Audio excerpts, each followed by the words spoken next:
د طالبانو دفاع وزیر مولوي محمد یعقوب مجاهد هغه کسان محاکمه کړل چې له نوریې څخه یې ویډیوګانې او عکسونه اخیستي وو او بیا یې په سوشل میډیا خپاره کړي وو. د طالبانو دفاع وزیر مولوي محمد یعقوب مجاهد له نوریې څخه کلکه دفاع وکړه او لاس یې ونیو. ویل یې دغه کسان چې له نوریې څخه یې ویډیوګانې او عکسونه اخیستي وو په سزا مې محکوم کړل.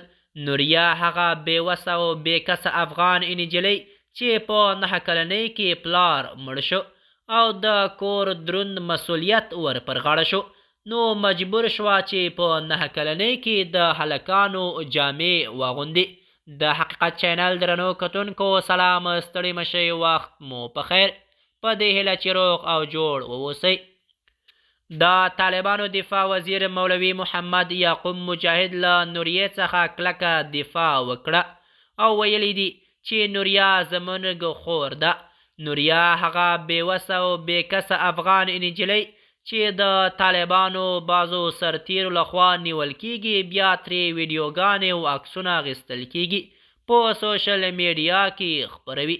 نوریه هغه بېوسه او بېکسه نجلۍ وه چې په 9 کلنۍ کې پلار وفات شو، نو د هلکانو جامو اغوستلو ته مجبور شوه. په غور ولایت په یو کفي شاپ کې کار کاوه. وروسته بیا د طالبانو لخوا نیول کیږي، ویډیوګانې او عکسونه ترې اخیستل کیږي، په سوشل میډیا خپریږي. د طالبانو امیر المؤمنین مولوي شیخ هیبت الله اخونزاده چې نوی فرمان یې هم صادر کړی و، ویلی و عکسونه اخیستل او ویډیوګانې کول حرام دي، د قانون خلاف کار یې هم کړی. د طالبانو دفاع وزیر ویلی دی چې دغه کسان به په سخت جزا محکوم کړم. د حقیقت چینل درنو کتونکو زموږ د نن ورځې چمتو شوی خبر تر همدې ځای و. تر بیا مو په الله سپارم.